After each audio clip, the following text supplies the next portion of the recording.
I'm going to assume that Lucy is an American girl and well educated as an American girl. How's your temper, Lucy? Off and on. Yeah, that's a strange question to ask you, girl. Just a minute. How's your temper? I explained to him who Lucy is. Who Lucy is? Well, let's see, Lucy's a lot of things. Student, a worker, a mother, a woman, musician. Does Snoopy kiss Francis? I don't know.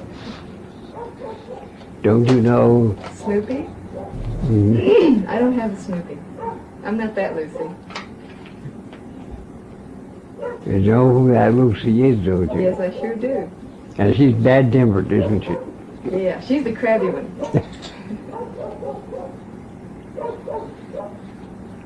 She's slow in the uptake.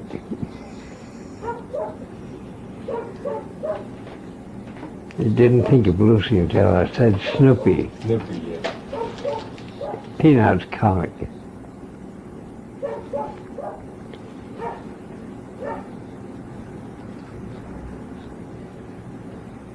And did you dye your hair? Aren't you the little red-headed girl?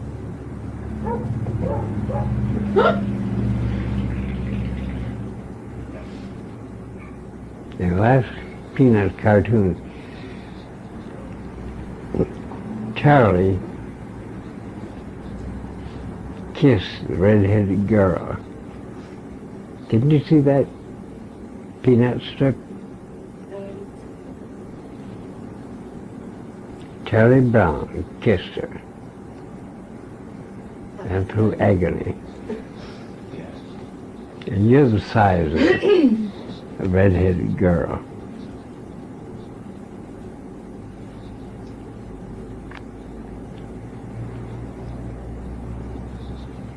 Now, informality is another thing I use. Right. It says professional dignity. Informality is the important thing. Now, have you been in a trance? Yeah. You? No.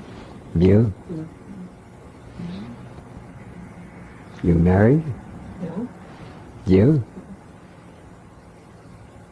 Oh, the power is speaking the truth then.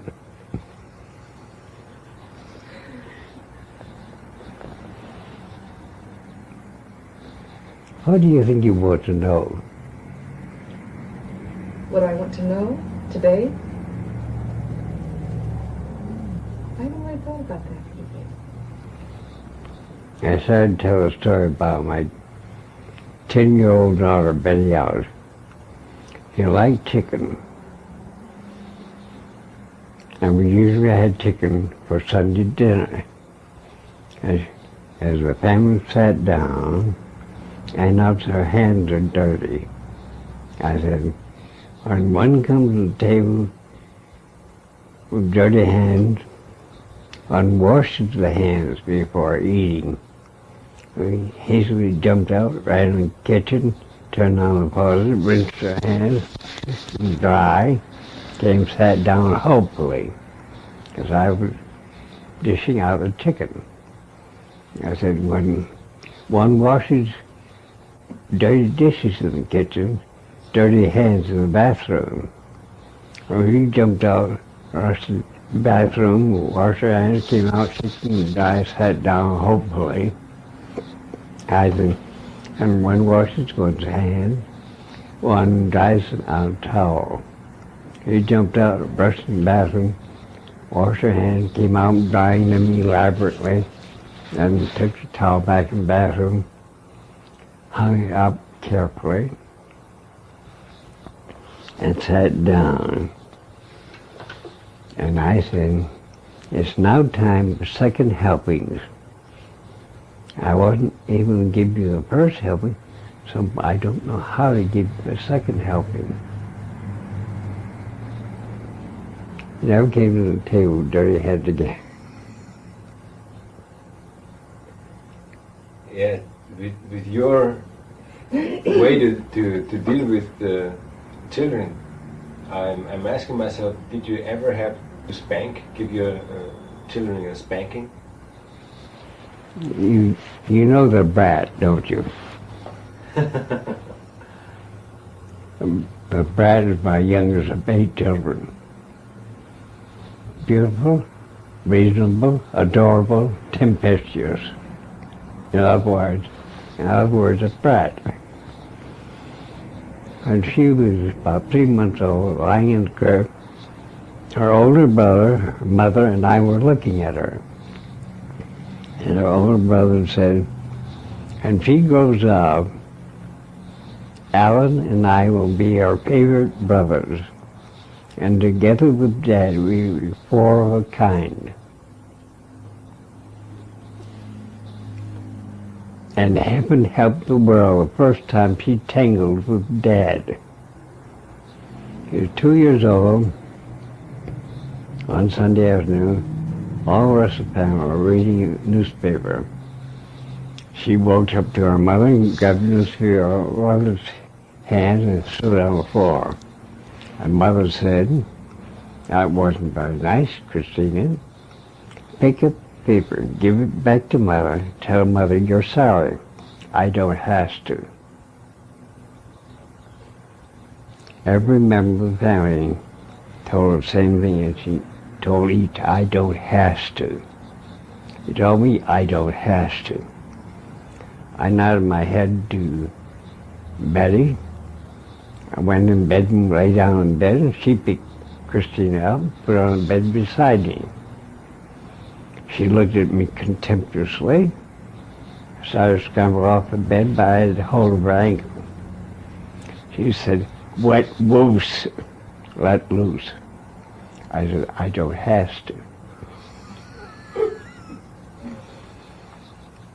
She looked at me and then she proceeded. Her kick and struggle, didn't cry, just struggled grimly. It was a terrible battle for 4 hours. Every time she got one leg loose, I had hold of the other. In the 4 hours, he said, "I will pick up paper, I will give it to Mother." I said, "You don't have to." He sat upright, thought and thought, and then said, "I will pick up the paper, I will give it to Mother, I will tell Mother I'm sorry." I said, "Fine." She was 2 years old then. Her next discipline occurred when she was 12 years old. She and her older sister had yelled at their mother one evening. I called the girls in the office and said, "Stand that bug. I don't think it's very nice for you girls to yell at your mother." And Roxanne said, "I don't either. I will go and apologize to Mother." And Christina said, "I could stand here all night." Well, I was writing a manuscript, so I turned to my desk and started writing. I wrote for an hour, then took the turn and said, "It's surprising how tired you get in 1 hour's time."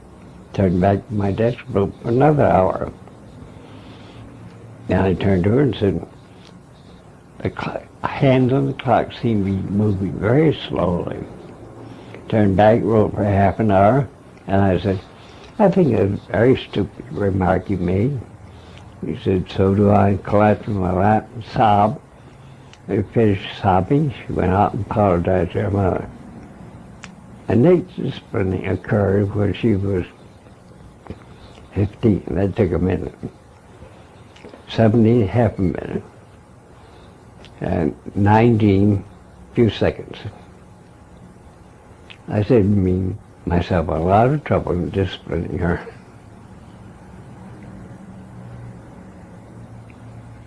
because you're a very self-willed, self-reliant, self-sufficient child.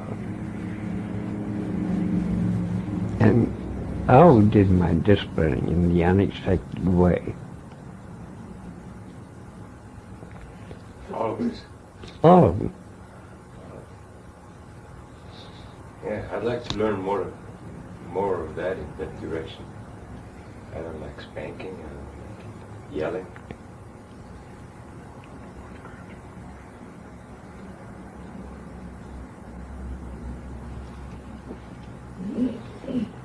All of a sudden, at 5 years of age, came in for dinner, saw a bowl of spinach on the table. And asserting his manhood, 5 years, he said, "I won't eat that stuff." I said, "Of course not. You're not old enough, you're not big enough, you're not strong enough." Mother said, "But he is too old enough, big enough, strong enough." I said, "Oh no." You know on whose side he was in that argument. And spinach is his favorite food.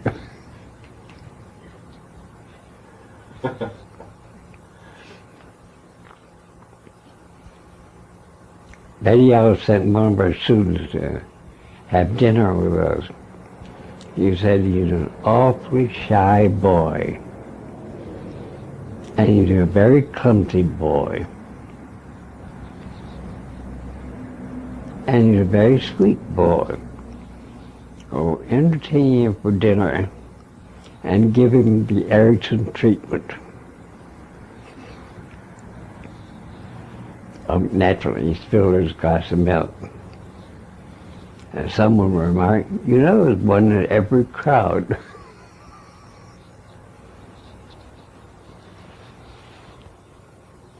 When he spilled his glass of water, someone said, "As went the milk, so goes the water." He spilled a second glass of milk, second glass of water. Each made a casual observation. I wonder if it's my turn to spill my milk. It really was my turn to spill water. When he left, he thanked us for Mrs. Erickson's dinner and said it was a very good dinner, even though it was a trifle damp. He felt very comfortable to come up with that witticism. And my daughter said, as you saw him next in school, he was not so shy anymore.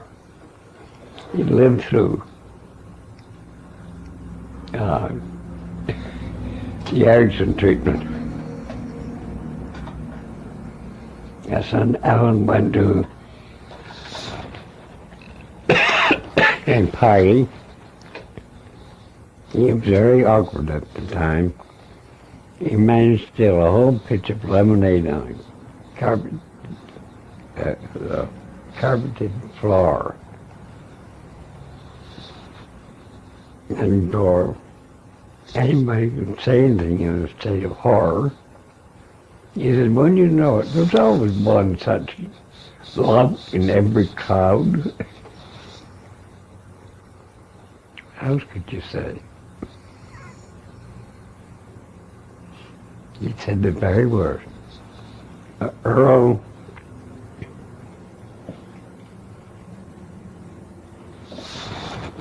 I think his name was Earl Larson. Anyway, a Scandinavian name. He learned as a child, his brain damage, very awkward, had very poor control of his hands and legs.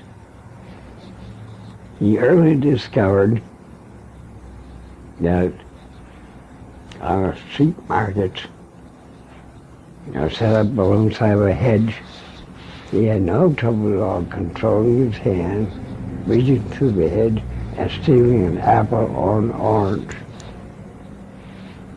He went to college He was terribly embarrassed. He was always dropping books, parents throwing him unexpectedly. He was invited to a party by one of the professors. And Earl spent a long time debating how to go to the party. He found Earl Carlson, that was his name. He decided to go. And he dreaded him because he knew he had some awkward accident. So I just entered the house. All said, "Oh, tell everybody, Carlson has arrived." Carlson, in his autobiography, said, that relaxed him completely, had no awkwardness. Everybody had been forewarned. Carlson established a first rehabilitation clinic in New York with brain-damaged children. And he based his therapeutic approach on beating the awkwardness by announcing it ahead of time. Kids didn't have to fear being awkward. Everybody knew they were going to be awkward, so they were under no strain to struggle to be graceful. It's a very interesting autobiography, Born That Way is the name of the book. Also, he emphasized the unexpected approach and not being afraid to mention, guess it's going to be awkward. It believes in the strain of trying not to be awkward.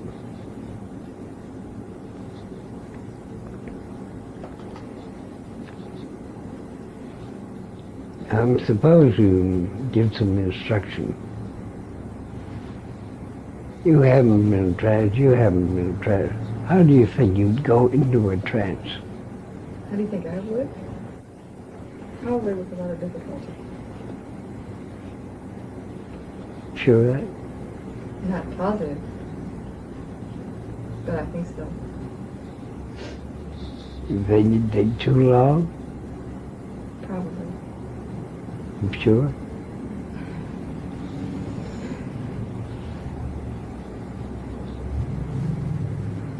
You doubt it'd take very long, isn't that right? I'm sorry? You doubt if it'd take too long. I really don't know. You really don't know. Got no fixed opinion.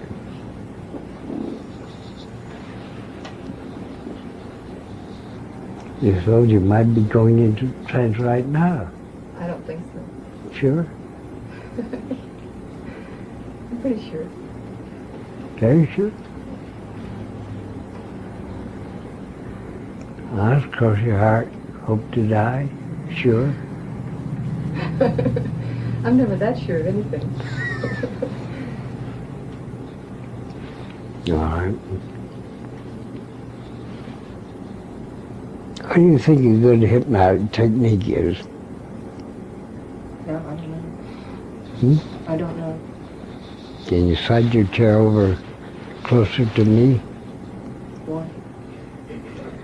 Hmm? Why?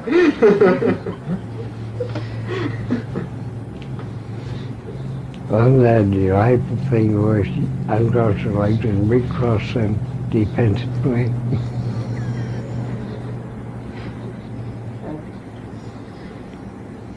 Now, will you slide your chair over? I still want to know why. Hmm? I still want to know why. I'm not going to tell you. You're going to find out. I think I'll keep my chair here. You sure? Mhm. Really sure? Mhm. Terribly sure? Mhm. No doubts at all? My doubts are. Not one. Pardon me? Not one. Not one? Is that what you said? Not even a tiny little doubt? No.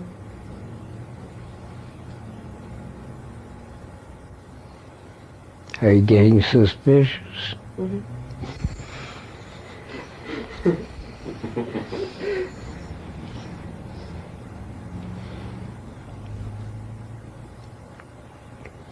And put pressure on her. How long do you think the group will have to wait for you to slide your chair over here? Well, 3 days. 3 days. 3 days. Hard on them, isn't it? Hmm? It's hard on the group, isn't it? I don't know. They came for instruction. Mm-hmm.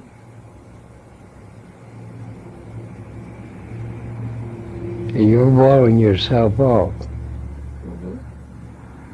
And I'm starting with you. You're doing what?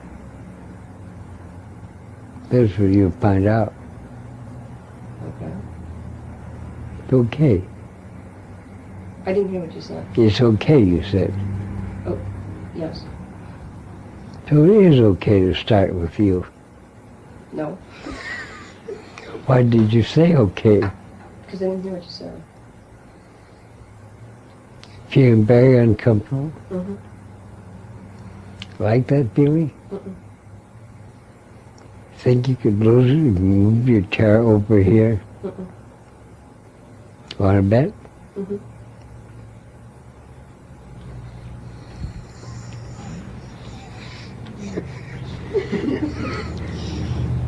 That bet means you're going to move your chair over, doesn't it?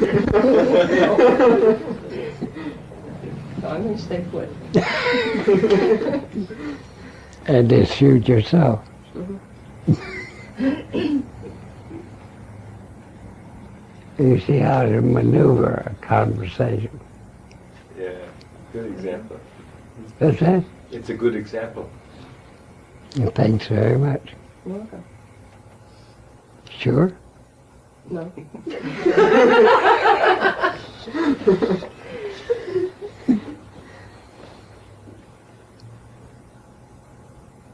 I'm still staying up here.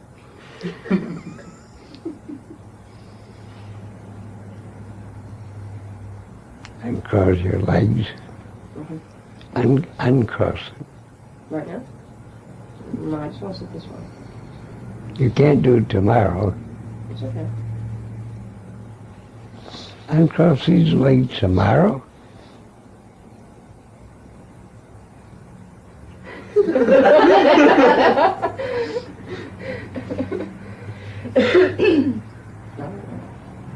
What's that? I said I don't know. A lot of things you don't know. Mm-hmm. One of which is when you're going to uncross your legs. Eventually. Or sooner. I don't know.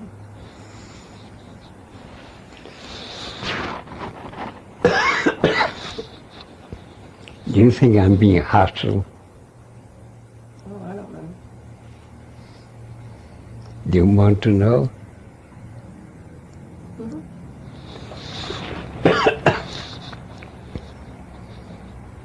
Gentlemen who are videotaping you will tell you I'm illustrating points for them and for the group. And use of words. Get people to do things.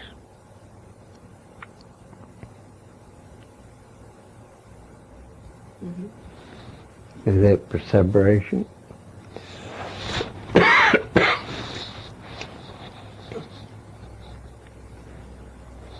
When you look toward that horse up there, just look at it, your hand on your thighs.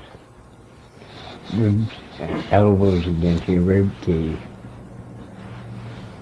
Just look at it. Don't move. Don't talk. I'm going to remind you of something that happened a long time ago. Don't move. When you first went to school, had to learn how to write the letters of the alphabet. seemed to be a horrendous task. All different letters, different shapes, different movements, different kinds of letters, printed letters, written letters, capital letters, small letters, and slowly, gradually, it formed a visual mental image. A visual mental image located somewhere in your brain, located there permanently, only you didn't know it at the time. And while I've been talking to you, you've altered your respiration, your heart rate has changed, your blood pressure has changed, your muscle tones has changed. And when I next say the word now, you close your eyes now. They keep them closed. And feel very comfortable. Then you can go into as deep a trance as you wish, feeling more and more comfortable. And more comfortable you are, the deeper in trance you go. And close your eyes too.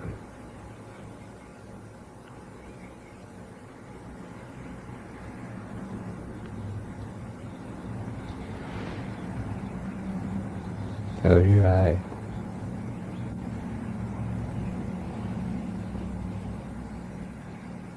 Now. Keep moving.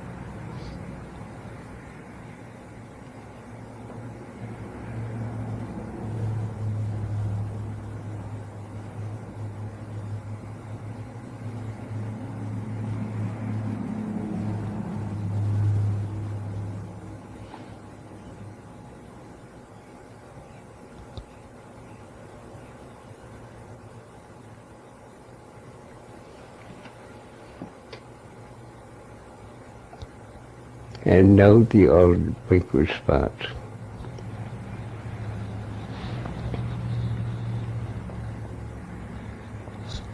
And the deeper in the trance you go, the more comfortable you will be. And you may even go so deeply that you become a bodiless mind. A mind without a body, a mind that is floating in space, floating in time.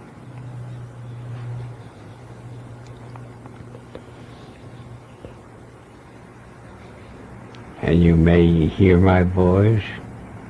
My voice can change into that of your parents, your teachers, your schoolmates, your playmates, neighborhood sounds, and memories you've forgotten a long time ago come back to your mind. You may even find yourself sitting in a schoolroom or playing on the school grounds or eating Thanksgiving dinner or getting a present on your birthday, or looking at a Christmas tree, because it isn't really 1979, or is it 78 or 77?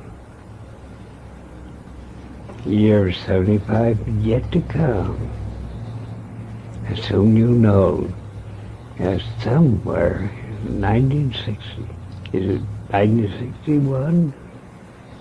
60 or 62, and really enjoy yourself.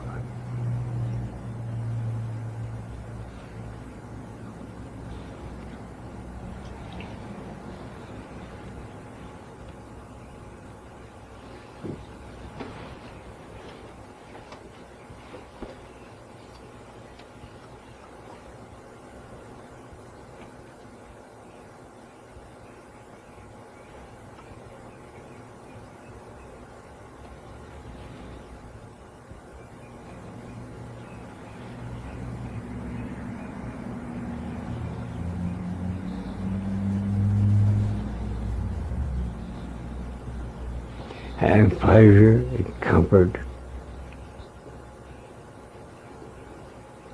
and joy of 1960, 61, 62 is marvelous to have.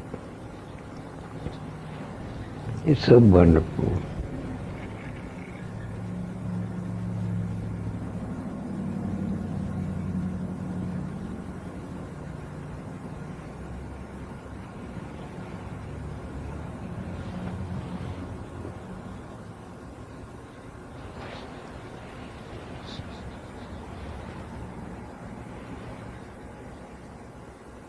Now, Hans, you move that chair over here.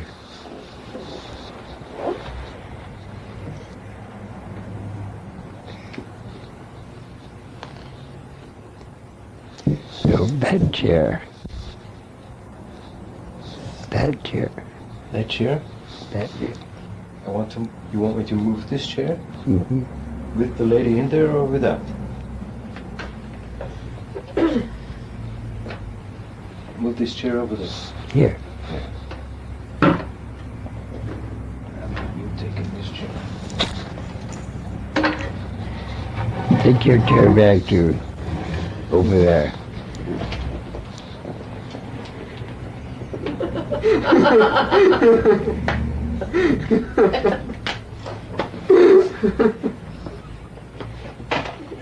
Do you uncross your legs? Hmm? Did you uncross your legs? Yeah, I guess I did.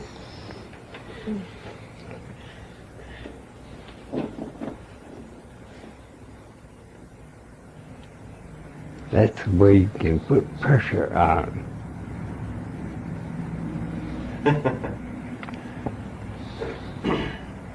You're bringing your chair over, confuse the issue. If you would have gotten out and sat down in this chair, you bring your chair over, confuse the issue, Oh yeah. and gave him an opportunity to come up again.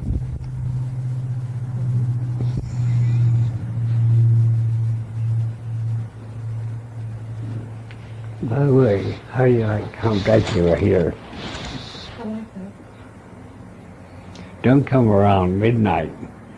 I'll be sure not to. He turned into a vampire. And you see, he's quite hungry.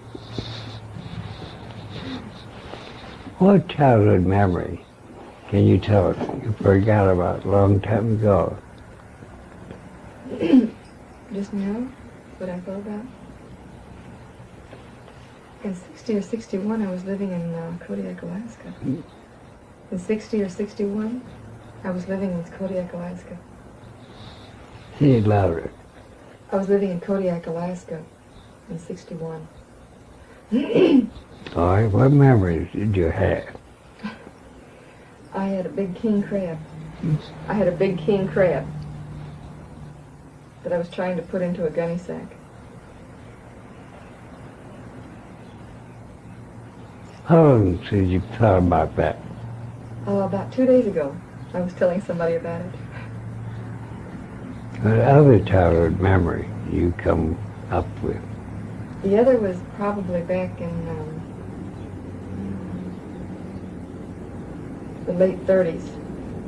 A little redheaded girl that I was playing with. We played, How long since you thought about her? probably since the late 30s.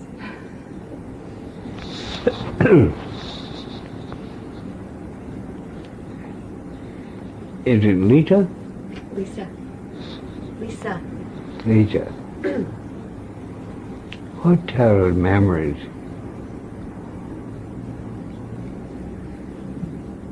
I just had some vague recollections of my old school and walking around there.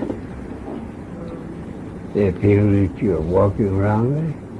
Hmm? Did it feel as Yes. if you were actually there? Mm-hmm. And you, Peter?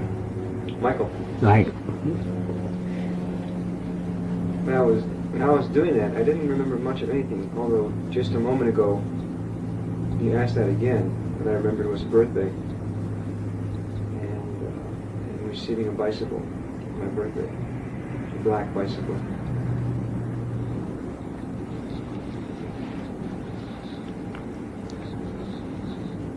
Do you realize you were in a trance? I didn't think I was.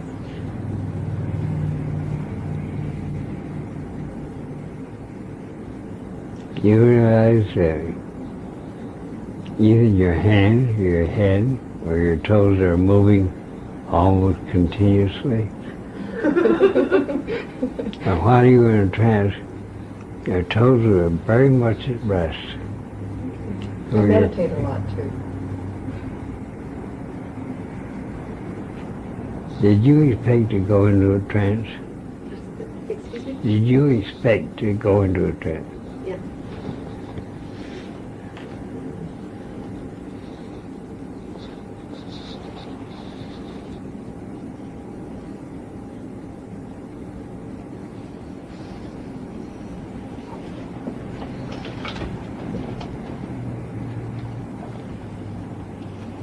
Do you think you'd be more comfortable sitting in this chair?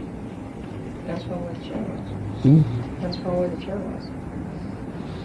It depends upon where the chair was.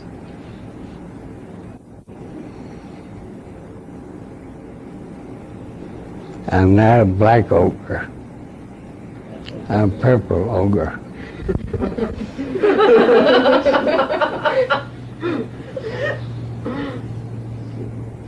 And purple ogres are not a bad to sit near. Is that what? It isn't bad to sit near a purple ogre. It's not so bad to sit near a purple ogre than closer to Just black ogres.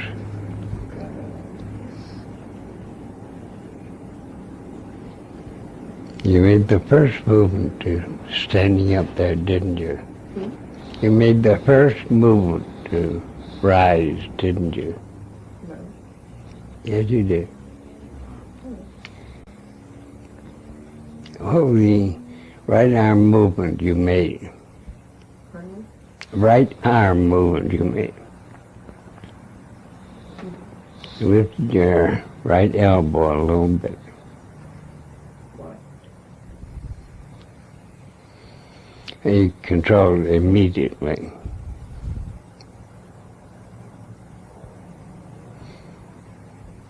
Now, why not be a bad girl and sit in this chair? No. Don't you want to be a bad girl? I don't know. Well, you try to be a bad girl. If you say so. If I say so. Yeah. All right, be a bad girl and sit in this chair. No.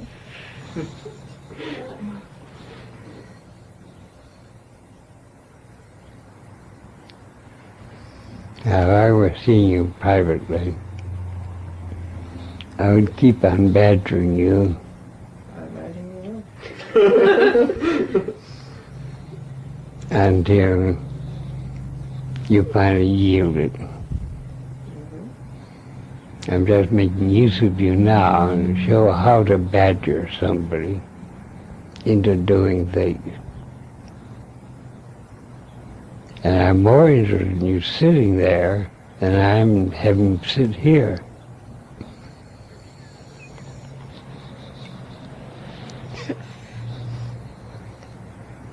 Which puts you in a quandary, doesn't it? Yeah, You are so agreeable. yeah.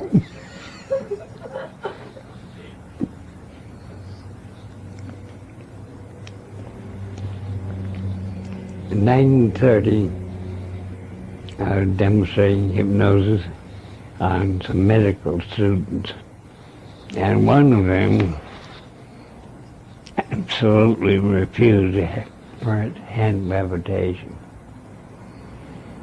I persisted over half an hour, using all techniques I knew. An excellent hypnotic subject there said, Dr. Erickson, you let me take over. Assuming this says that he's being cooperative. There's obvious unconscious resistance. My hypnotic subject took over the other side of the room and remarked it was a very pleasant day that day. Student agreed. And you live in Boston, is that right? Yes. You're in medical school, yes.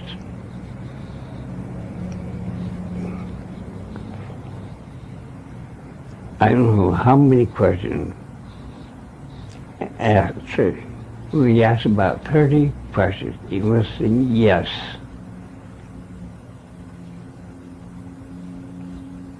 Then the arm's going to lift, yes.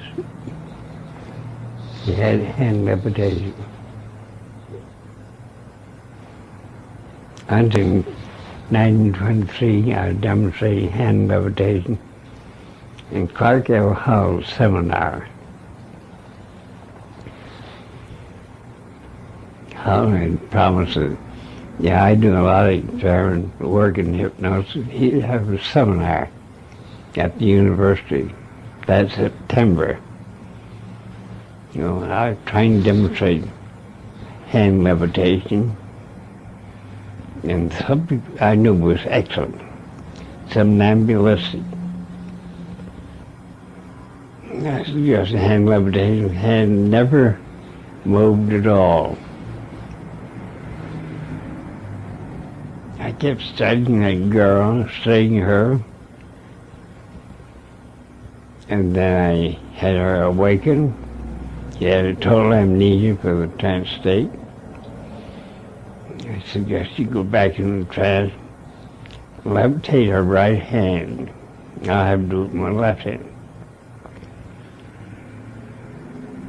The hand is lifting, lifting, lifting. Well, let's take my right hand. Lifting, lifting, lifting. Now, put your left hand on your right wrist. And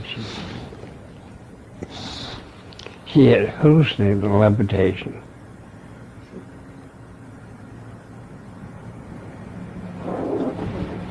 Sometimes when the subjects think they aren't cooperating, they are.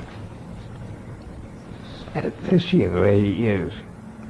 You know, she keeps an eye on your head in a perseverating way.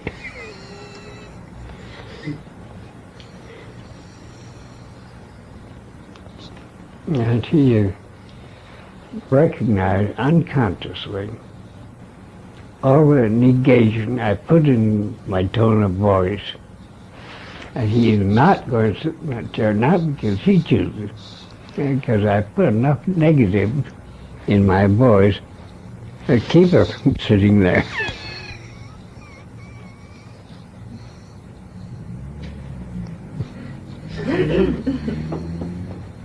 Now, at this moment, will you please feel free to do as you wish?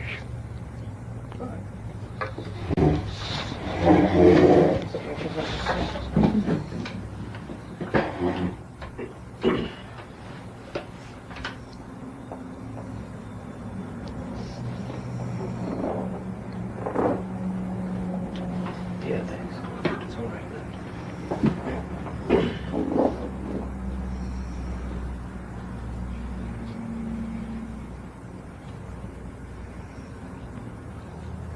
Now, are you right-handed or left-handed? Depends on my mood. Hmm? Depends on my mood. Depends on my mood. Are you right-thumbed or left-thumbed? Oh, I don't know. Right-eyed or left-eyed? I don't know. Hmm? I don't know. Right-eared or left-eared? I don't know. How will you find out whether you're right-thumbed or left-thumbed? I don't know. I don't know what I want to know.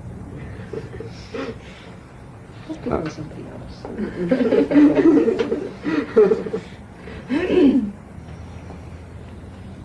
I told her to do what she herself wished to do. She likes to avert her face from me. Likes to avert her body from me.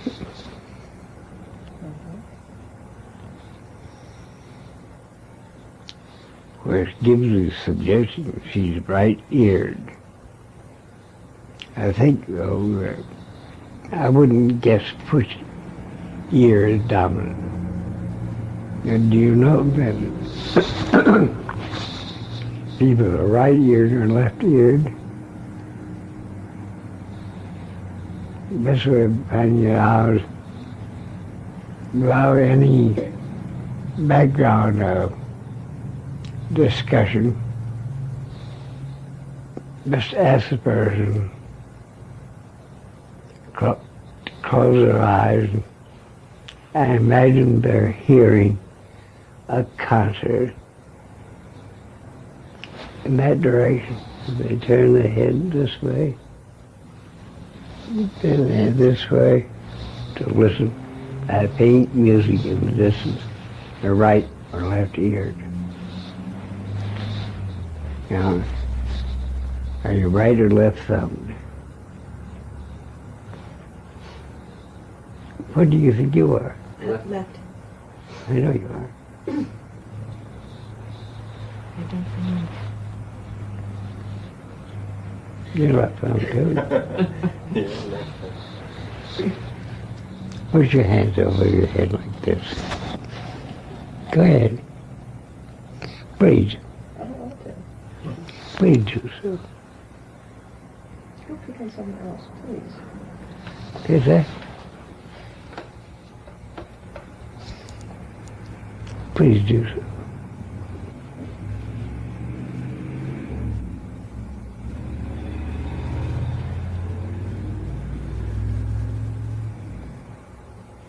Well, clasp your hands together.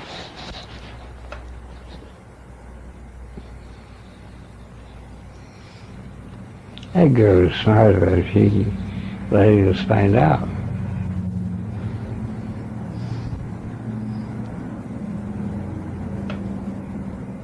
You actually know whether you're right or left thumb, don't you?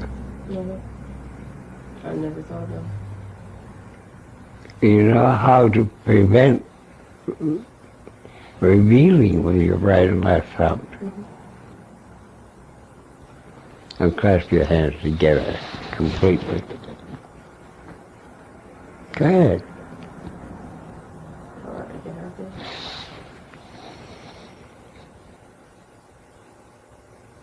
You're left thumb. I'm right thumbed. The top thumb is the dominant one.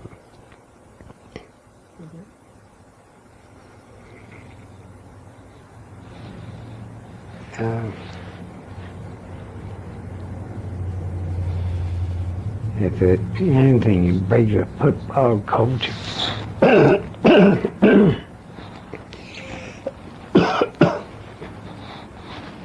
Nothing so much breaks a football coach's heart.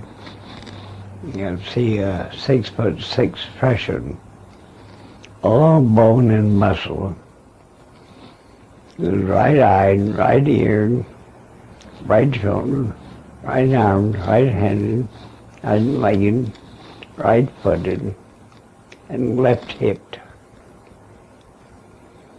He instinctively throws his left hip when he should be throwing his right hip. You can't make a football player out of him. He should be right-hipped, right-handed, right-footed, right-kneed, right-legged. People will automatically lateralize all parts of their body. I'll give you a case.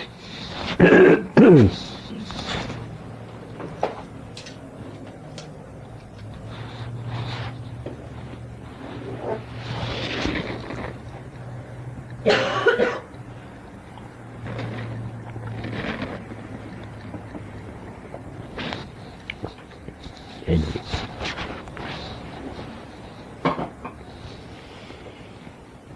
I saw a college girl who walked down the street like this.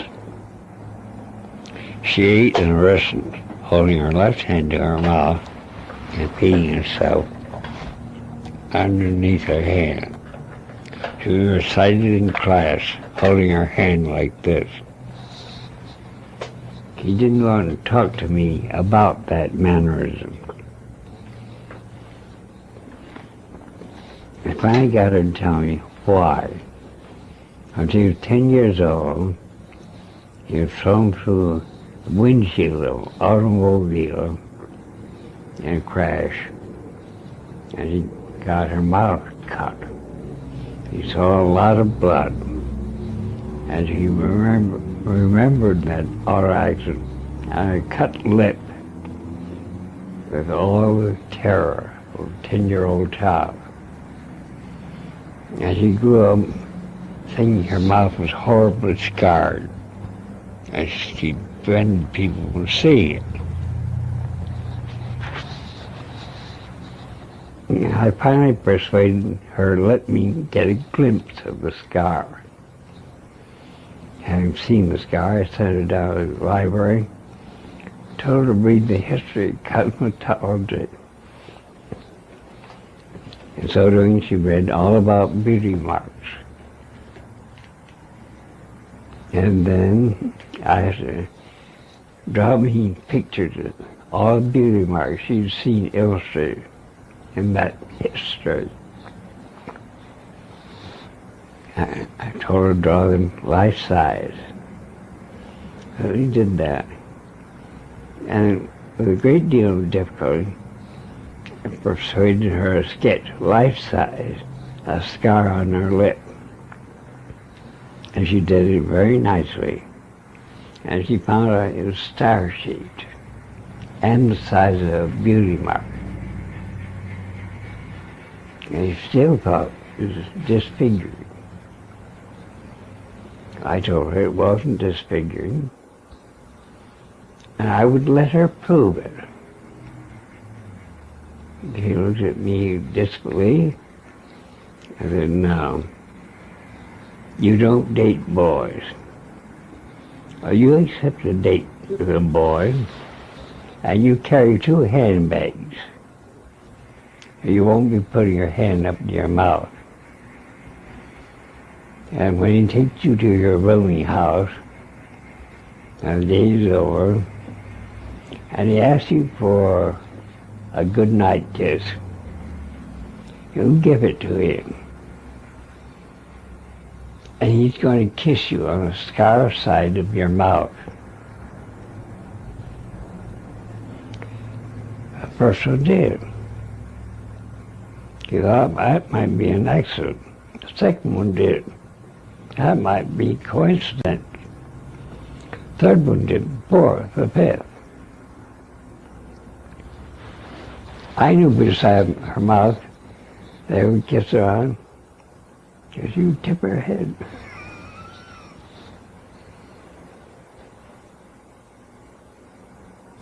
Now, do you know whether your left side kisser or right side kisser? The answer is it depends upon the boy.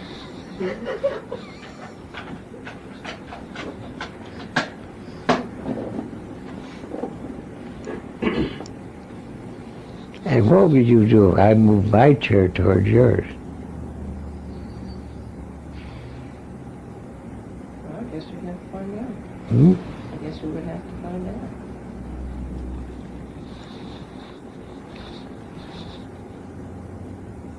You think I could do that? Sure you could. You are agreeable, aren't you? No, not at all. He heard me.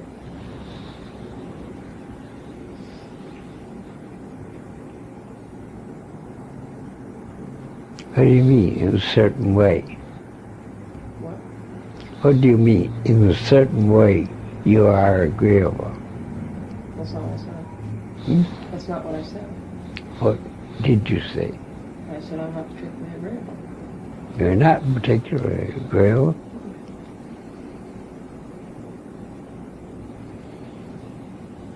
So I agree with you. Is that agreeable to you?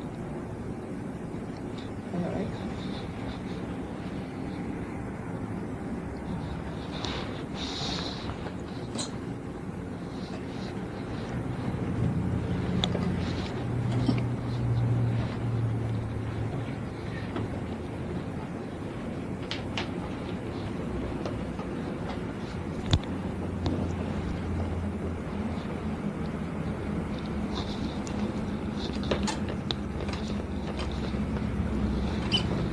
Will your microphone pick this up?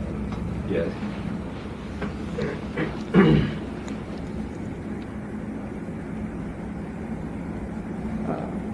Don't do that for.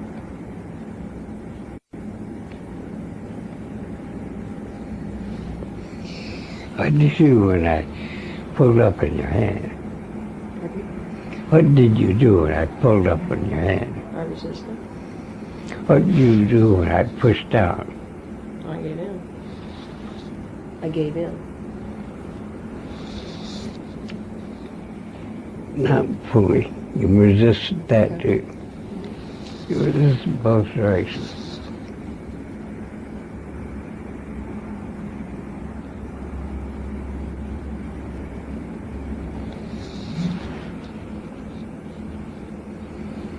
You resisted when I pushed down, I pulled up.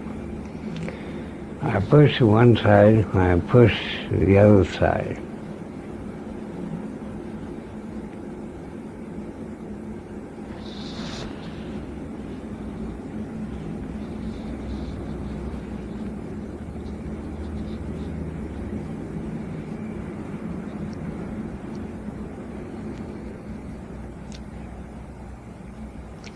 Now when I let loose, put your hand on your thigh.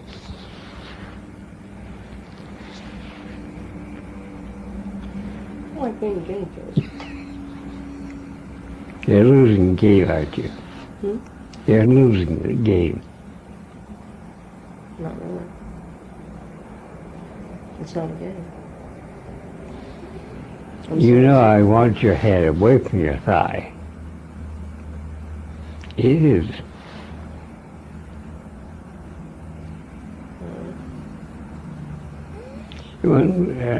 If you pull it away, you wouldn't let me push it down.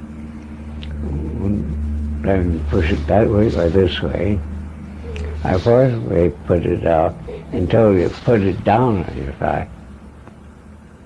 Mm-hmm. You kept it away from your thigh.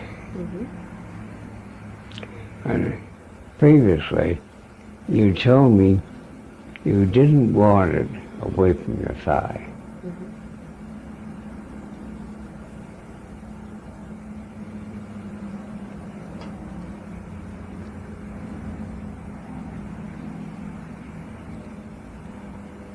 This isn't really a contest of wills. It feels that way. Hmm? It feels that way. I don't feel that way. I'm taking advantage of you demonstrating That's right. Yeah. contrary behavior, because that's what you encounter in private practice. And you really ought to know all the different ways to show it. Yeah, I'm sure that I should know that. Mm.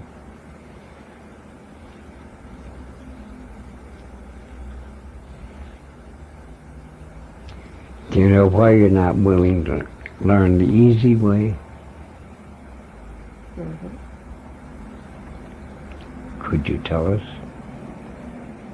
I could. I said I could. As long as you know, that's the important thing.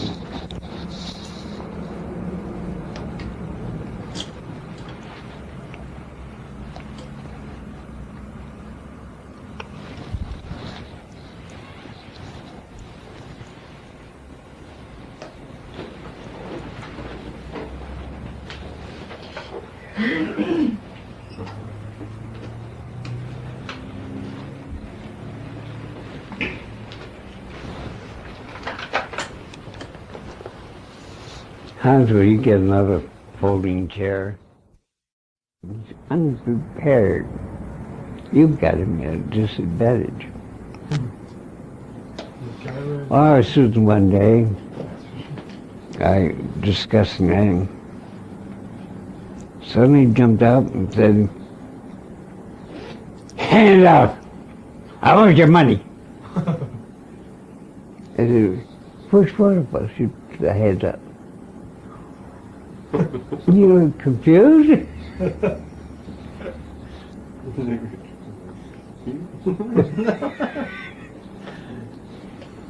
He was so obviously confused, the rest of the group started laughing at him.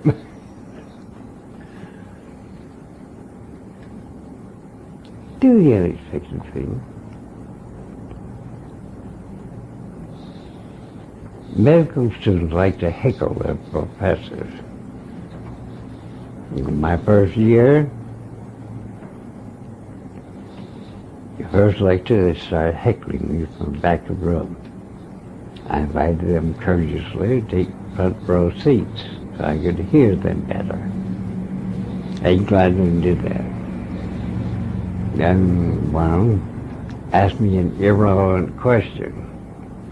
Let's see, he was sitting there.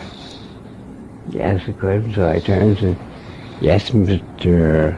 Schachner, the answer to your question is a foot has 23 bones." The next student tried to heckle me. I turned as if he was sitting there and gave an irrelevant answer.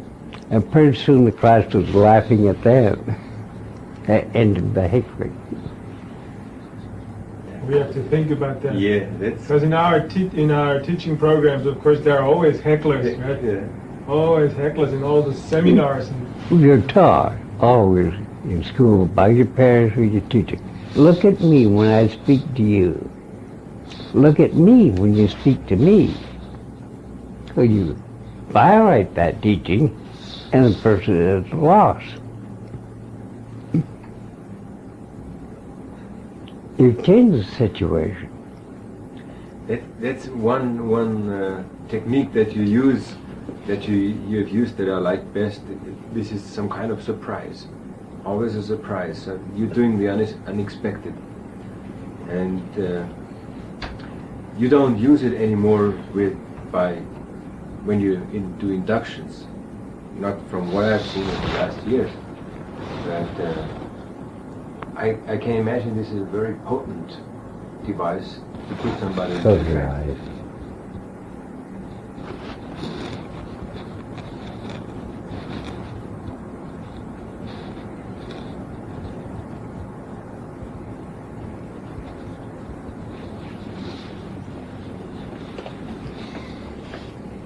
They take you by surprise, didn't it? Yes. And you develop a light trance too. Did you know that?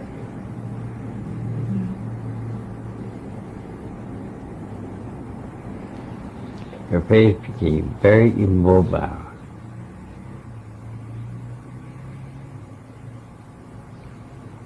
Now you know that you develop a light trance.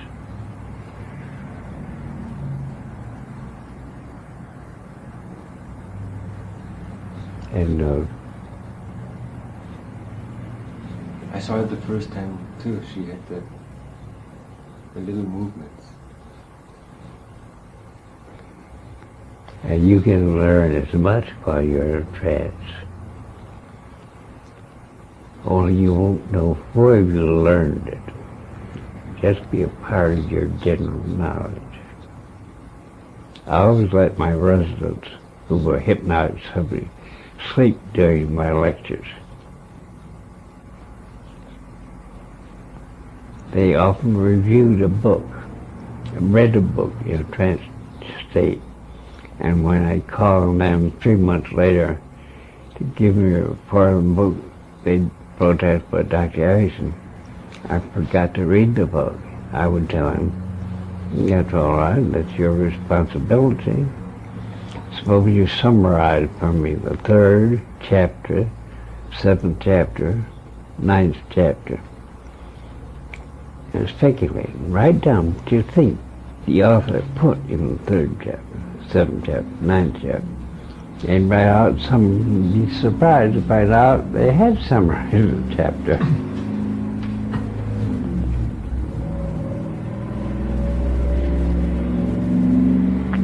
Yeah, that still sounds like magic to me, and I find it hard to believe. It's similar to the story that is in the clinical journal that was, well, lots of your stories were in, that you once sat down or made arrangements to write an article for some editor, and you did it during the night. You only had the alarm clock, and when you got up in the morning, there was the written article there. I tried it a few times. It didn't work when I did it. I didn't even wake up. So there must be some special feature that only you have. You've encountered sleepwalking on patients. And not long ago, I fell down during the night on the floor. I've called my son Robert. He came, we've done it before, he came 8 bucks, about 2 a.m., very carefully picked me up, put me back in the wheelchair. I went home. Next morning, his wife said, I didn't hear you when you came back, helping Dad. Helping them. What way? You went to pick up Dad last night. No, I didn't. I had complete amnesia. I had driven the car, parked it, come in the house, very carefully, picked me up in the best way, or picking me up, and put me back in the wheelchair. Went home, undressed, went to bed, I had total amnesia for it. Now sleepwalkers do a lot of things.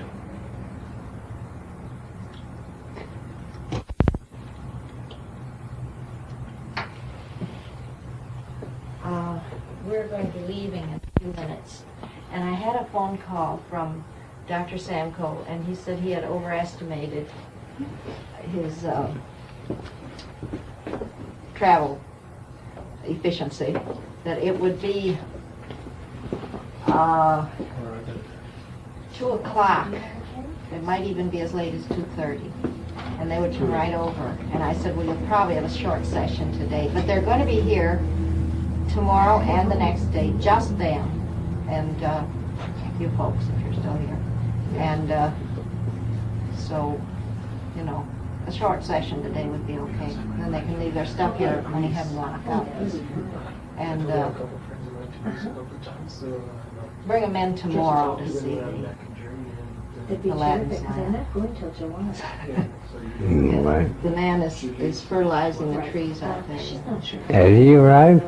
He's been working for an hour and a half already, and he's done all the backyard. So the gates are latched now. All right. Any additional And get me my whitefish. on the way back. Get on film here? You want to? No, I don't want to. No. You can turn, are you ready to That turn looks it real on? nice on that, Chris. You come and see it back here. But now I'm going to turn it off while you Yes. while you kiss that. Yeah, on film. Messing around here on film. Get this off film. Okay, bye-bye then. Take care of yourself, okay? I will. And I'll see you in about 2 months, huh? 2.5 months on my way to the West Indies. Willie, goodbye. It was a pleasure. Bye-bye. Peter, Bye. goodbye. It was a It was pleasure. really nice meeting you. And perhaps I'll see you in Europe Yes. next time. I'm almost certain, right? Yes, Since you actually. go there, we will see. Ms. Ziegler, nice to meet you. Nice to meet you too, thank you. Have a good stay here in Phoenix. Okay, Bye. I'll see you in a couple months. I'll be gone a while, Milton, because we have several errands to do, so. Bye. Bye-bye. Nickname for her is the Brat. The brat? Beautiful, reasonable, adorable, tempestuous. Tempestuous.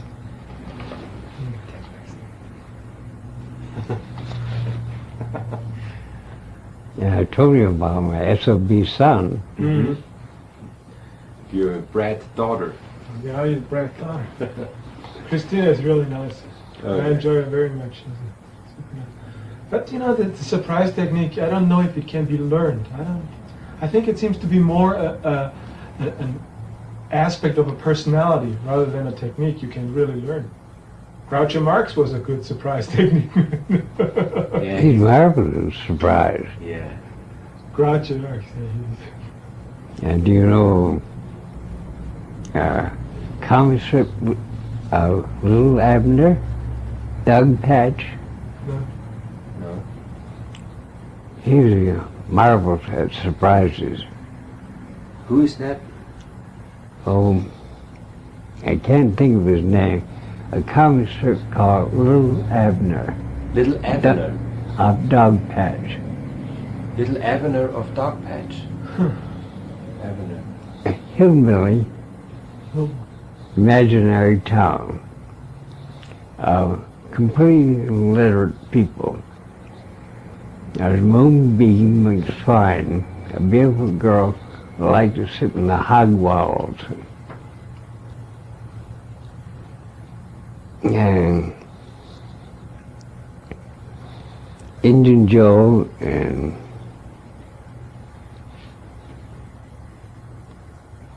do you know the name of his pal?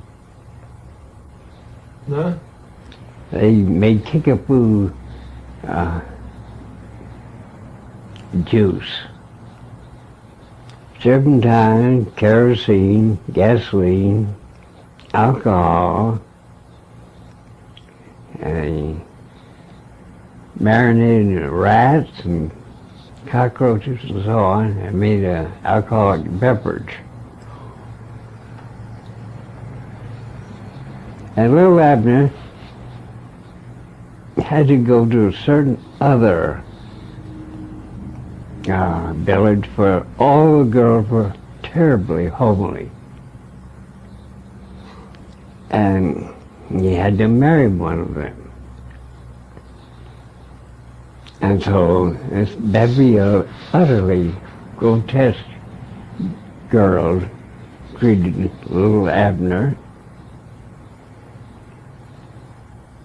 and asked him, which one of us are you going to marry? He said, the homeliest one. After that, he was known as Brilliant Abner. Because none of them would admit they were the homeliest.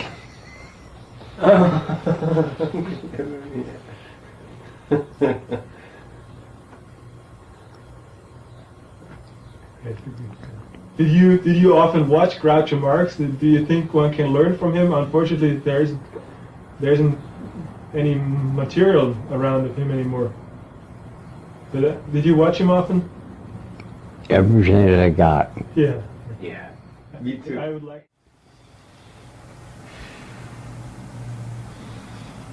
How many of you are acquainted with New England custom? Never mention your wife. You say the missus. My missus says this, I'm Mrs. is a good dressmaker. My missus knows how to roast turkey. Says, never my wife. Call her Mrs.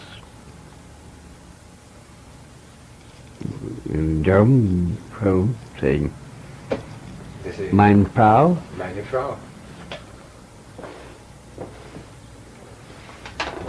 My wife or my woman. But what is the word for woman? What is the word for woman? Frau. And for wife, Ehefrau. Ehefrau. Married wife. That's the literal translation of it.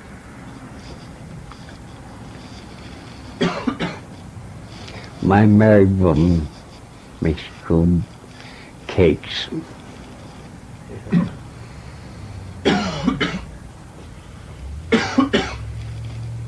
You would say that about your wife? Now, almost anybody uses meine Frau. That just means Mine. my woman instead of meine Ehefrau. Strange.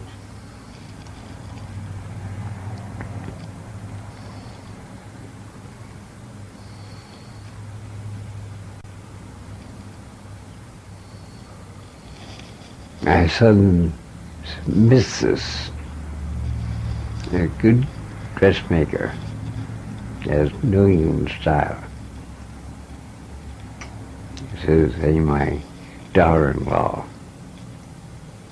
Our son's is Mrs.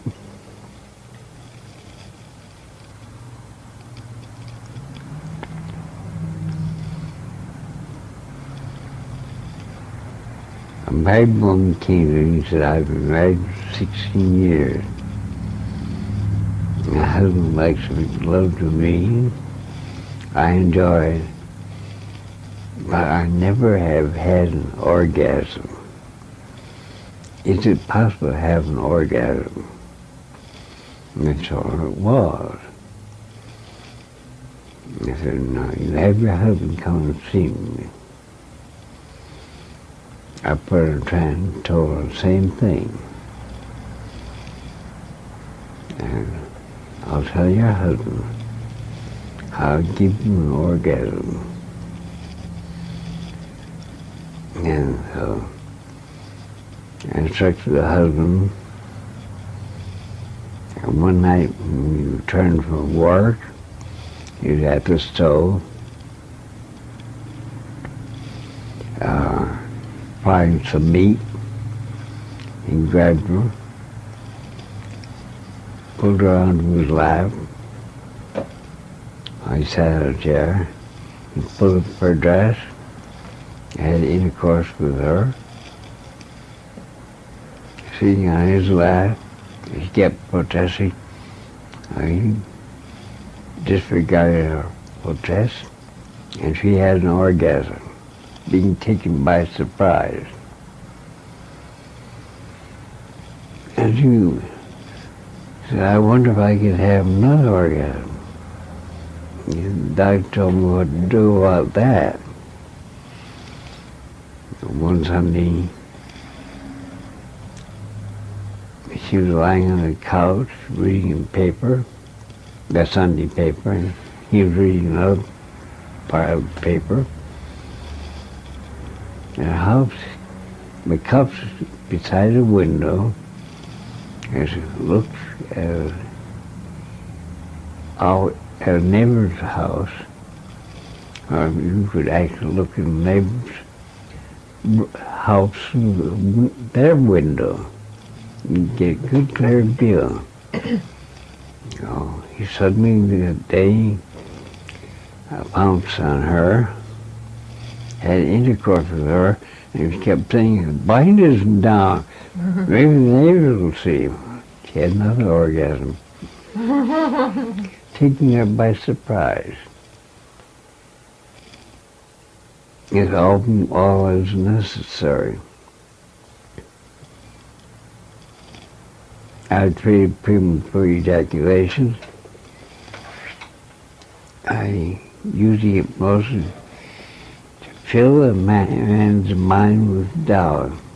And no matter how hard an erection he gets, he may not be able to ejaculate.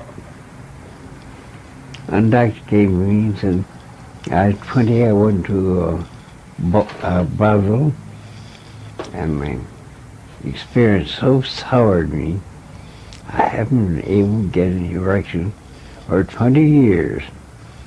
I hired at least 500 prostitutes to work on me to get an erection. and all fail. Recently I met a girl, I fall in love with her. She's tried getting to have an erection, and she has failed. Now, am I permanently scarred so I can't have an erection? I said, I've got therapy for you. I'll have to talk to your girlfriend. So I told the girlfriend, you try to get with your boyfriend an erection, he has failed. I want you to sleep with him every night for the next 3 months. And don't let him touch you. And you try to, you'll avoid it. And I'm going to tell your husband, he'll sleep with you for 3 months without touching you. And you can act as coy and as come on as you wish. And you keep him from touching you. And about 6 weeks later, he lost control of himself, had the erection, had the intercourse. See, I put the inhibition on myself. I inhibited him. His experience no longer inhibited him. I did the inhibiting by forbidding him. I can displace the inhibition about erection from his past experience and took it over and made it my inhibition, my prohibition. That worked with that problem. And that, I think, is a common sense approach. On the farm, my brother was very, very lazy. Always refused to help me carry straw into the barn. But I came up with a bright idea. I bet him a nickel I could carry 5 times that straw in the barn as he could. He proved me wrong.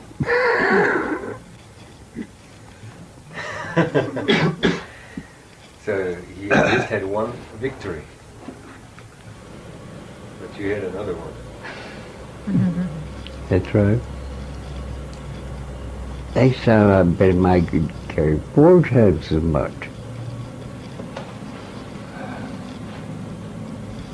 He showed me I couldn't.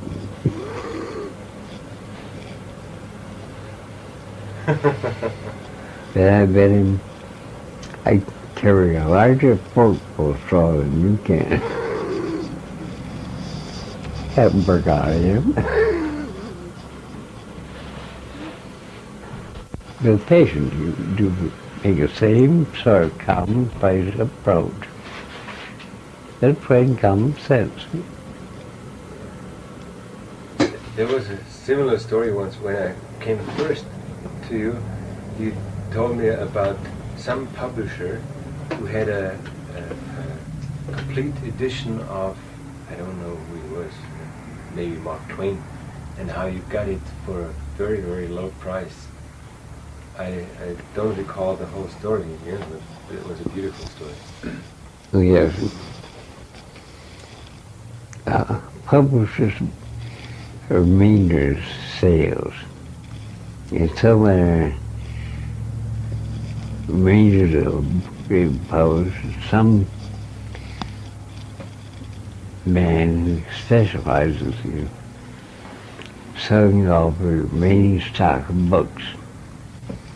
I read the Diversion War, a complete set of Mark Twain for only $190 with $200. Beautiful advertisement. I took a big short pencil and ruled tablet paper I wrote a very earnest letter using a grammar of an illiterate or semi-illiterate man. I done read your advertisement, a misspelled advertisement, for them books by Mark Twain. I sure would like to. Oh, boy, I ain't got enough money to pay $200. He came down $10, 200, 190. I wrote another very earnest letter again saying I just couldn't find no how to raise $180. He came down $25 more.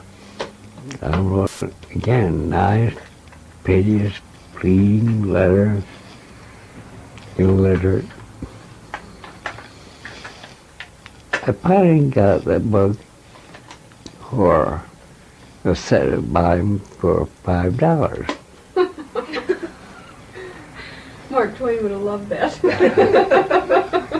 But you see, he was playing me for a sucker. He got so involved, being certain I bought, that became a matter of honor on his part to get some money out of me. I got a big set of Flaubert that same way. And you only wrote him how much you wanted this book, but you cannot pay But that he much. couldn't know how, looking everywhere, find a way to, and how to save all that money. Save spell S-A-I-V.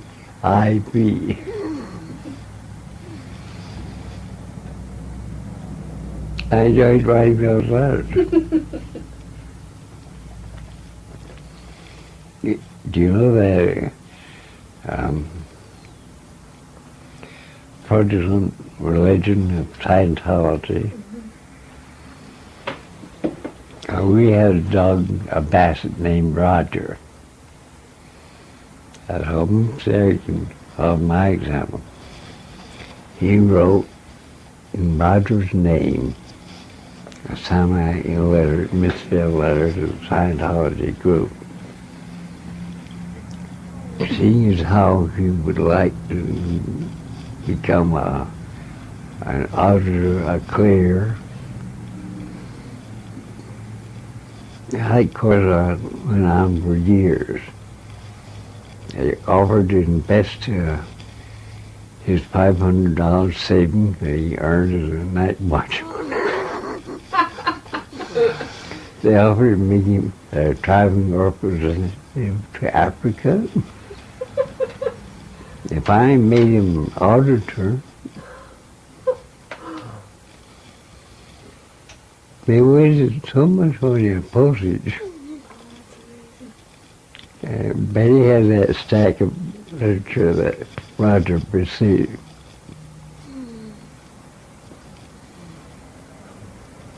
Life should be enjoyed. If anybody wants to play me for a sucker, I'm ready.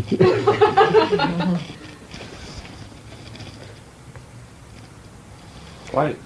I was going to ask about decision making. Why decision making seems to be so difficult? I had discussed that recently in bed. Few are afraid to make decisions because they learn them child, you must not do the wrong thing. How else can you learn if you don't do the wrong thing? You better learn that. Let's see. Feet on the floor. Do you know how many fingers you have? Yes. You sure? Uh-huh. You don't know this, do you? No. And you can come from this direction all the way over the other. Uh-huh. And you come from that over this way.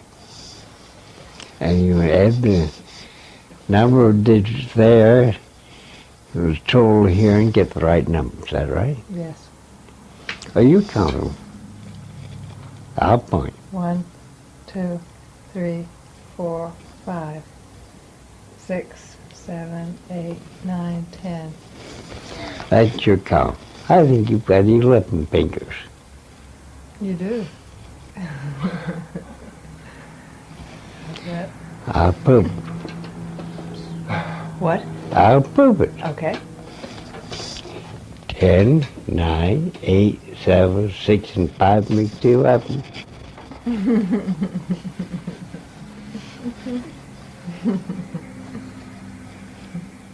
Right?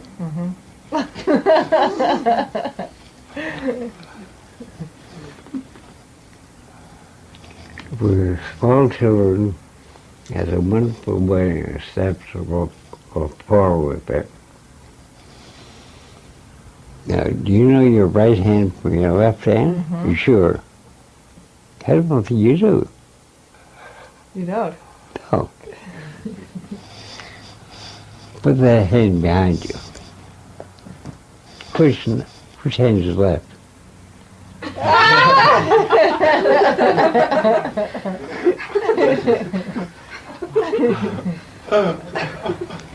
You make your decisions, find out you're wrong, then you are open to learning the right thing. Every little dog counted 1, 11, 2, 7, 5, 10, 7, 11, 21. You better learn that's the wrong way of counting his fingers. You better learn is 1, 2, 3, 4, 5, 6, 7, 8, 9, 10. You better learn the alphabet in proper alphabetical order. And you shouldn't be afraid of making a mistake, because if he doesn't make a mistake, you won't accomplish anything. Now, how many of those just hold back from making a decision for fear of being wrong? They're doing the thing, they're acting on learning they got early children. That's the wrong way.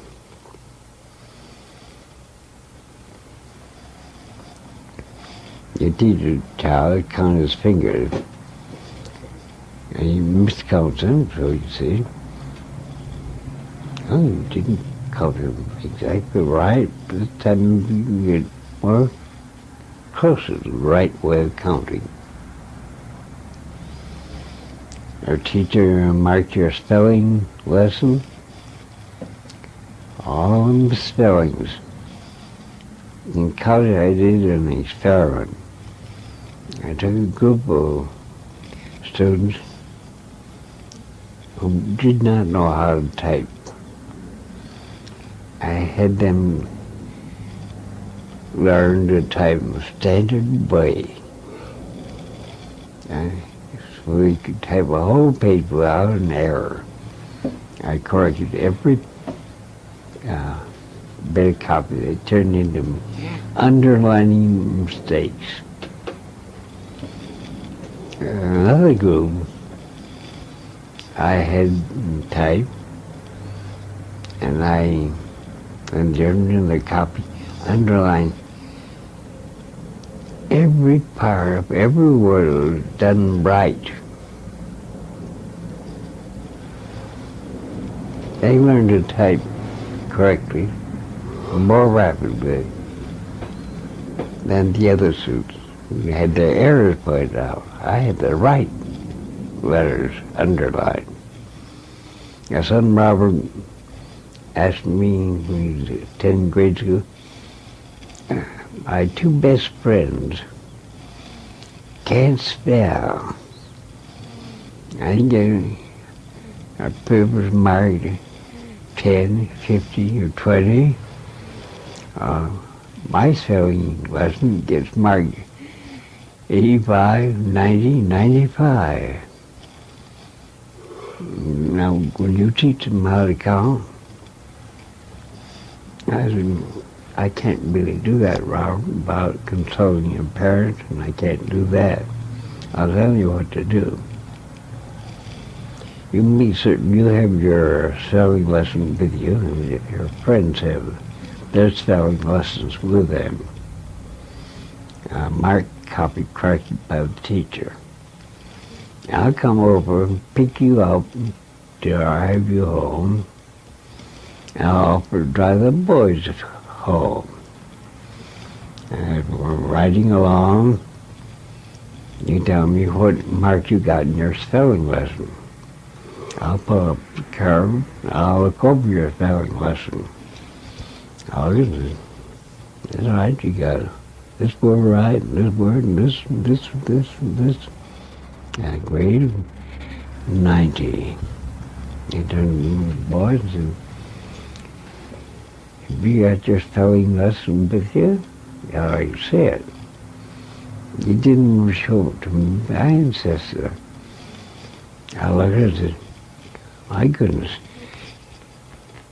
A CK in chicken is the hardest part of a word to spell, and you got that right. I looked at the next word. There were 3 letters there. The hardest part of the word to spell. I went through this. The second boy handed me his spelling lesson. A short time later, the teacher, what happened to the boy that they suddenly came in for the spelling correctly? A minute ago, I look at the spelling lesson. Yes, I see the right part of their spelling. And adults, I look at their failures, I stop. Instead of realizing their failures are always an opportunity to learn. Every time I've lost a job, I got a better one. I failed to get the scholarship at Colorado Psychopathic Hospital. I got a job in Rhode Island. It was a wonderful job. I was set for life. I had my ambition of becoming a senior psychiatrist, clinical director, assistant superintendent, and superintendent. And I'd been there 7 months. I made the mistaken judgment of being alone in a room with a catatonic patient who had been a heavyweight prize fighter. I entered the room, see how he's getting along. The husband came out of the super and said, I'm going to knock you down and stomp you to death. I had good arms in the days. I leaned my left arm against the wall, using it as a lever to push. And he slowly approached me, beside me, just before he hit me, knocked me down. He approached very slowly, very deliberately, making up his mind just how he's going to make me kill. When he got close enough, I threw my 140 pounds behind my right fist into his breadbasket and knocked him down. I was out of that room, had room locked behind me, in a hurry, but by law, Rhode Island, if you strike a patient, no matter why, that's a resignation. The superintendent, later the president of the American Psychiatric Association, felt so bad about my enforced resignation, took me to Worcester, gave me recommendations, so I became psychiatrist on a research service. And 4 years later, a rector of research, my superior, became so jealous of me that he reduced my salary by 25% to get me to quit. Well, I knew what he was doing. I looked happy on without saying a word about reduced salary. And then he started a rumor I'd be transferred to the custodial part of the hospital. And I knew they'd never waste my clinical ability on custodial service, counting buying sheets and pillowcases and so on. And when I didn't cause me to quit, he called me up one day and said, I'd like to see you in your office.